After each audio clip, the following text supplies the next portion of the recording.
All right. Good morning, everyone. How we doing? Good. Great to see y'all. If you're new with us or new to this series, we are in our 4-week-long Advent series where we're taking 4 Sundays leading up to Christmas, and we're celebrating with the global church. That word Advent comes from this Latin word that means arrival, where we celebrate the fact that God has arrived into the world. And for those who put their faith in Jesus and follow Jesus, we know that he is going to arrive again to fix everything that sin has made undone. And I said this last week, technically Advent starts today, even though Midtown, we're in our 2nd week of Advent. And, I'll say the same thing I said last week. We just love Jesus, baby Jesus, so much we gave him an extra week. So, you're welcome in case anyone asks. Before we get into the text this morning, I have a photo that I want to show us. This picture was taken about 10 years ago, some 900 million miles away from Earth. So let's go ahead and look at that picture. So there you go. Kids in the room, can you guess which planet that is up top? Saturn. I heard Pluto. Come on, guys. A Saturn. That's right. And I'm picking on a college student, not a young child. Okay, just so we're clear. That's Saturn. That's right, with the rings. Now, can you guess what that tiny blue dot with the arrow? For the record, there is no arrow floating in space. Someone added that in later. Can anyone guess what that tiny blue dot is? Earth. There we go. Y'all are nailing it. Think about this. This is 900 million miles away. I'm sure we could zoom out even further and that tiny little speck just gets smaller and smaller and smaller. But to think about, this was taken 10 years ago. So, for those of us that are 10 or older, that's you somewhere on that tiny speck. And it just kind of blows your mind to think, like, in the cosmic scheme of it all, how tiny we can feel or seem. It reminds me of this quote from a guy named Carl Sagan. And normally I like to have long quotes on the screen so y'all can follow along. But I just want you to keep fixed on that tiny blue dot as I read this quote to y'all. He says, "Look again at that dot. That's here, that's home, that's us. On it, everyone you love, everyone you know, everyone you ever heard of, every human being who ever was, lived out their lives, the aggregate of our joy and suffering, thousands of confident religions, ideologies, and economic doctrines, every hunter and forager, every hero and coward, every creator and destroyer of civilization, every king and peasant, every young couple in love, every mother and father, hopeful child, inventor, explorer, teacher of morals, every corrupt politician, every superstar, every supreme leader, every saint and sinner in the history of our species lived there on a mote of dust suspended in a sunbeam."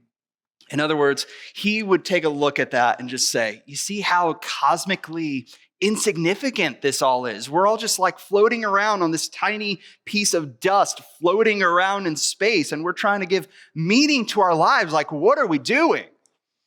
And if I stopped right there and said, all right, let's bow our heads and pray, you would think, wow, that's the saddest Christmas sermon I've ever heard of. What are we doing?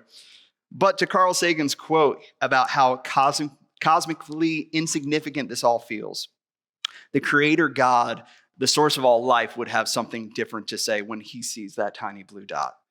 He sees that tiny blue dot in the universe and he feels quite the opposite, because he loves humanity. He loves creation. He loves human beings on this tiny blue dot, despite how broken it all seems, despite all the pain and the suffering. He loves that tiny blue dot so much that he wanted to take part of it by taking on flesh, by becoming human himself and doing something about all the brokenness and all the pain that's in the world.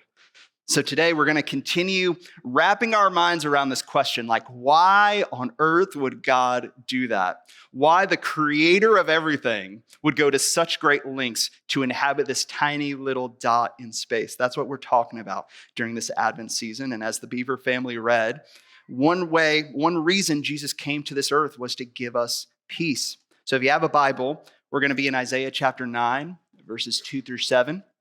Would invite you to turn there. Isaiah chapter 9, verses 2 through 7. Now, as y'all are turning there, just for some quick context. So last week, we looked at Isaiah chapter 7 and about how the Assyrian army is sort of like the world's leading superpower. They're just defeating every nation in front of them, just conquering all these lands. And then you have King Ahaz in the kingdom of Judah. He's getting all these news reports, and now Assyria is about to conquer them. And he's freaking out, and he's having a hard time trusting in the Lord. And he's thinking, should we go fight them? Should we team up with other nations to fight them? Should we just try to make truce, some sort of treaty with them? What do we do? And then Isaiah in chapter 7 says, hey, just trust the Lord. Just hunker down, trust him. He will fight on your behalf. He's going to raise up a virgin, raise up a boy born of a virgin who will defeat your enemies. So when we get to Isaiah chapter 9, he continues with this prophecy. Read with me starting in verse 2. He says, the people who walked in darkness have seen a great light. Those who dwelt in a land of deep darkness, on them light has shone. You have multiplied the nations. You have increased its joy. They rejoice before you as with joy at the harvest, as they are glad when they divide the spoil. For the yoke of his burden and the staff of his shoulder and the rod of his oppressor you have broken, as on the day of Midian. Real quick, that phrase, day of Midian, that's a reference to Numbers 31 and 32. It was like the last enemy that Israel defeated before they entered into the promised land. So he's saying there's gonna be someone from the line of David that's gonna be raised up who will defeat every enemy, including the very last enemy. Verse 5. For every boot of the tramping warrior in battle tumult, and every garment rolled in blood will be burned as fuel for the fire. Kids, welcome to Big Church. This is a pretty dark passage. But he's saying when this promised one comes, he's going to defeat all the enemies, including the very last enemy. And when that time comes, there will be no more violence. So put away all your weapons, all your swords. Those are just paperweights now. Just throw it in the recycling bin. You have no use for that stuff anymore. Then keep reading with me, verse 6. For to us a child is born, to us a son is given. And the government shall be upon his shoulder. For his name shall be called Wonderful Counselor, Mighty God, Everlasting Father, Prince of Peace. I want to highlight just a couple things there, but notice he lists 4 things: Wonderful Counselor, Mighty God, Father, Prince of Peace. How is it that this child, this son of a virgin, is also going to be called God and Everlasting Father?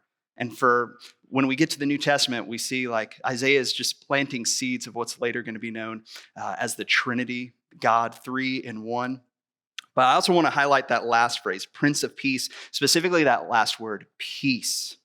That word for peace in the Hebrew is the word shalom. So kids in the room, can you say that word with me? Shalom. There you go. Kids, you just spoke Hebrew. We're doing some crazy stuff here today. The shalom basically means peace. It means more than just the absence of conflict or having the warm fuzzies, right?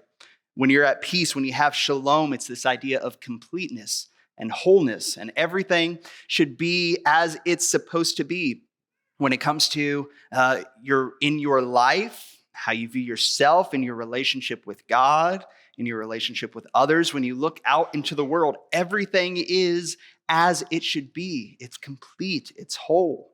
I think about how my kids right now, they're just in this Lego building phase. They just love building Legos, and sort of when you put that last piece of Lego on there and then you look at the box, you see what you have, you look at the box and you think that is how it's supposed to be. That's kind of what we're getting at here when we talk about shalom. When you look out into the world and you look at what God says the world should be, you look at that and you say, yes, this is how it should be: completeness, wholeness. Verse 7, of the increase of his government and of peace, there will be no end on the throne of David and over his kingdom, to establish it and to uphold it with justice and with righteousness from this time forth and forevermore. The zeal of the Lord of hosts will do this. In other words, someone will come from the line of David, from the line of King Ahaz, who will usher in a kingdom to defeat all of Israel's enemies, including the very last one. And when that happens, he will usher in this reign of shalom, of peace that will last forever. This is what Isaiah 9 is talking about. Now, what I want to do, I want to backtrack a little bit. I want to focus on this phrase in verse 2 a bit more. It says, those who dwelt in a land of deep darkness. Some translations say those who dwell in the shadow of death. That imagery, deep darkness, is actually conceptually tied to this idea in Genesis chapter 1 that before the world was created, everything was dark and chaotic. There was no order. There was no life. Before there was a garden, there was darkness. And out of the darkness, God makes a beautiful world filled with life and love and shalom. Everything is as it should be. Everything is in its right place. But because of our rebellion, creation begins to fall apart. And it happened in the garden. And what we're seeing in Isaiah is it's happening in Israel. They're choosing rebellion rather than trusting God. Chaos and disorder are all around them, this land of deep darkness. So what I want us to do for a little bit is just to sort of enter into this scene a bit more, is we're about to turn off the lights here for a second to sort of feel this. Parents, if you have kids, hold on to your kids. We don't want you losing kids right now. But just let us feel this for a second. And just imagine what the Israelites were feeling when this promise was made in Isaiah chapter 9. The enemies are at the gates. Your kingdom is on the verge of falling apart. This nation you've known for the last 300 years, founded upon God, is going to crumble. You'll be torn away from family and friends. You won't have a place to call your home. And you look at the reality around you, and it's a far cry from the shalom God intends. Everything is not as it should be. God feels absent. This is a land of deep darkness, a shadow of death, a season so vast, so dark, you don't know when you will see the lights. You don't know when you will get out of this. And maybe you've been in that place in your life. Maybe you're in that place right now. You look at your life and you see your life is not as it should be. It's a far cry from the shalom that God talks about. Maybe it's in your struggles, in your relationships, in your circumstances, almost like an anti-shalom going on.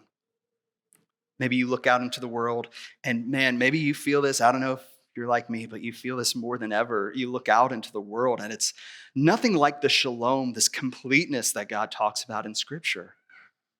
Whether it's all the poverty we see around us, or all the wars happening in the world right now, all the corruption, all the injustice, all the bitterness and anger that just seethes throughout our world. Darkness, chaos, silence from God. I mean, I know we're just having us feel this for just a second, but imagine you're the people of Israel and you are feeling this way for hundreds of years. Now, the good news of Advent says, to those who dwell in darkness, on them a light has shone. So when you fast forward 700 years from Isaiah chapter 9, Jesus enters the world. And in Matthew chapter 4, he actually quotes this very passage. Read with me on the screen. He says, now when he heard that John had been arrested, Jesus withdrew into Galilee. And leaving Nazareth, he went and lived in Capernaum by the sea, in the territory of Zebulun and Naphtali, so that what was spoken by the prophet Isaiah might be fulfilled. The land of Zebulun and the land of Naphtali, the way of the sea beyond the Jordan, Galilee of the Gentiles. The people dwelling in darkness have seen a great light. For those dwelling in the region and shadow of death, on them a light has dawned. And from that time, Jesus began to preach, saying, repent, For the kingdom of heaven is at hand. Jesus comes in his birth, and as he grows up, wherever he goes, bringing with him the kingdom of heaven, the government of peace that Isaiah chapter 9 talks about. He's it, and he's saying he's the one, the promised one you've been looking for. And everything he teaches, everything he does, he is slowly dispelling the darkness and bringing the light into the world. Born into the world, who lives into the world, who dies for the world. He loves the world so much, that tiny blue dot and all of its brokenness and pain, that he conquers sin and death to give us life, conquering the land of deep darkness, so that death itself has no power over him. So for those who trust in our resurrected King, he gives us shalom. He gives us peace. But not only that, through his Holy Spirit, we now become agents of shalom, agents of peace and reconciliation wherever we go. In other words, through Jesus, the darkness is fading. Light has shined. And this is the beauty of the Advent season. Jesus comes to bring us peace, to put everything back in order. We now live in what some call now the already not yet kingdom, where Jesus' kingdom, it's here. It's here in the church. We're experiencing a little foretaste of his peace right here, right now. But as we look at ourselves and as we look out into the world, we know we're not fully there yet. And so we await Jesus' second return. We already have his peace, but we have yet to experience it in its fullness, the already not yet kingdom. So what Isaiah says will happen, Jesus says it's happening through me. And one day it's going to fully happen without exception. That on Jesus' second return, he will reunite heaven and earth fully, and finally, war and bloodshed will cease once and for all, and we will live with him in the garden forever. This is the sort of cosmic peace, the shalom that Jesus is calling us into. And the reality is, every single one of us, Christian or not, we're all actually after this. We're all actually after this sort of peace, this cosmic shalom that Jesus is offering us. I think about how some of the most popular YouTube channels and podcasts out there are all branded around this idea of life hacks. Like, let me show you 3 ways how you can just make your life instantly better if you just do X, Y, and Z. And people just like eat that up in droves. It's like, yeah, tell me more. Tell me more about how my life could be better. Parents, most of us get this too. You look at your home or your kids or your schedule, and I'm sure they're all great, and there are plenty of books and podcasts and online courses and blogs and influencers who make a great living telling us that if we just do this, if we just tweak this or add this, then things will get better for us. And what they're doing is they're pointing their finger on the thing saying, hey, aren't things a little off in your life? And hey, if you just do this, wouldn't your life be just a little bit better? When it comes to peace, listen, I'm very aware that we are about to enter into another election season and things are going to feel chaotic, and just all of the anger and condescension that's going to be on social media and perhaps around us. I get all of that we're probably going to be experiencing a lot in our church family. And you need to know that every politician is somehow promising peace. Like, if you vote for me, if you vote for my party, my platform, I will give you what you really want because, hey, aren't things off? I can make things better for you if you just vote for me and vilify the other side. And all of these things, whether it's life hackers or parenting tips or politicians, all of them are acknowledging the fact that things are not as they should be. So then do these things. All of us, Christian or not, are searching for some sense of peace. And to be honest, our modern culture doesn't really accommodate for this sort of peace that Jesus is talking about. And in fact, it tends to only make things worse, whether it's through streaming services or spending or scrolling. It seems to produce in us an anti-shalom. Maybe we try to spend our way out of the spiritual deficit that we feel. Maybe we mindlessly scroll on our phones, spending times on apps that we don't like just for that extra dopamine hit. Or we try to stream our way to some sort of peace or relief at the end of the day. We're all prone to look for something to give us this sort of shalom, whether it's a policy or a new life hack or the advice of some new thought leader, whatever can help us get some sense of order put back into our lives. But in the end, those things don't bring us real, lasting peace. If anything, it can often make us feel distracted, detached, anxious. And look, I get this isn't just an adult thing either. Kids in the room, while it's been a minute since I was your age, I know there are many things out there that can leave you feeling scared or anxious, whether it's because of what you see on TV or what you hear your friends say or how you view yourself. My point is, the world is unable to give us the real peace we're looking for. It tends to only make matters worse.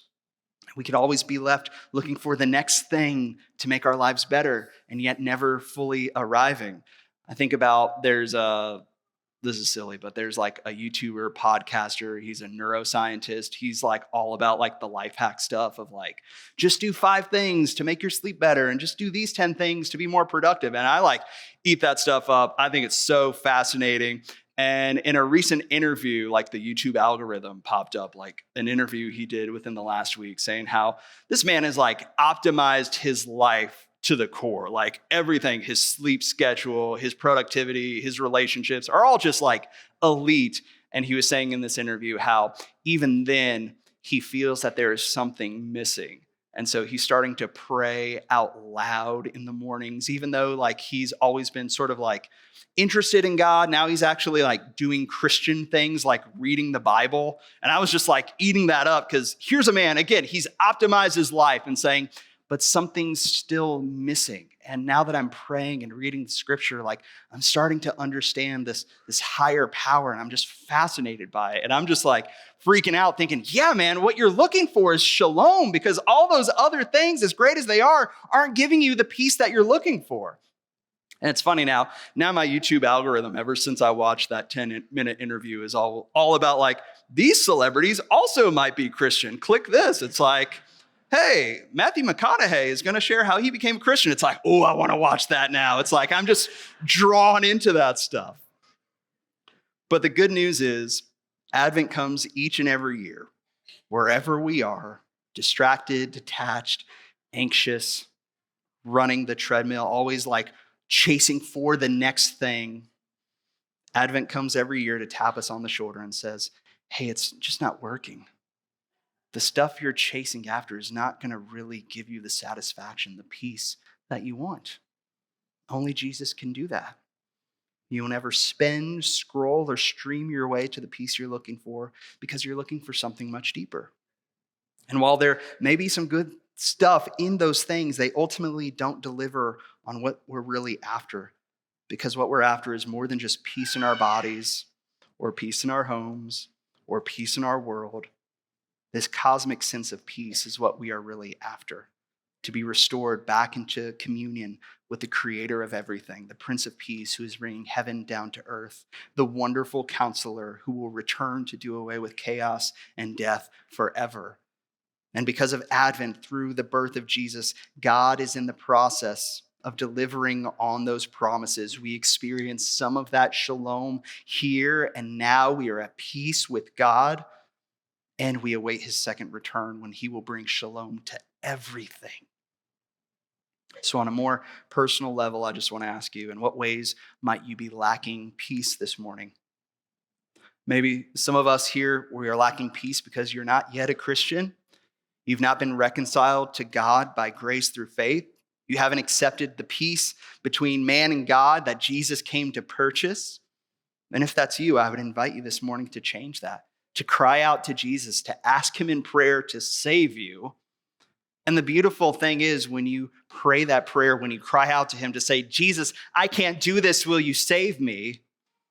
The beautiful thing is Jesus always answers, yes, absolutely. Of course I will. Enter into my family. You're a son, you're a daughter now, and I'm never going to let you go. Maybe others of you in this season or just in life for a while, you've been feeling the weight of this anti-shalom, this anti-peace in your life. You feel in your mind and your body the effects of it all, and you've been trying to numb it through spending or scrolling or streaming or any sort of coping mechanism. If that's you, will you just pause? Will you just Be still, breathe, and lift your eyes up to heaven to know that this Advent season and throughout all of life, that God has made a way for you to experience peace, shalom, for you to enjoy his presence right now, no matter what circumstances you are going through. To be still and to know that he alone is God. And you might be saying, well, yeah, I'm already a Christian. I've already, I've done the Christian thing. I know I'm saved, but my life is just a mess. My mind is just a mess. Yes, and God is calling you further still into deeper fellowship with him to experience more and more of his peace, to drink more and more from the infinite well of his shalom right here, right now, no matter what you're going through. Maybe some of you feel like you're walking through a season of darkness. It feels like a shadow of death, a deep darkness so thick you're not sure there's a way out. The good news is you are not the first to experience that, and you will not be the last. And as Isaiah said, the people dwelling in deep darkness, on them a light has shone through Christ. And if you are struggling, let this Advent season be a reminder that one day the darkness will end. And with each day you wake up, that you take up your cross, that you trust by faith in Jesus, even when everything feels so dark, but you still cling to him. Know that with each new day that you do that, you are one day closer to Jesus' second return. All our hope is and shall be upon his shoulders. His name will be called Wonderful Counselor, Mighty God, Everlasting Father, the Prince of Peace. Will you pray with me, please?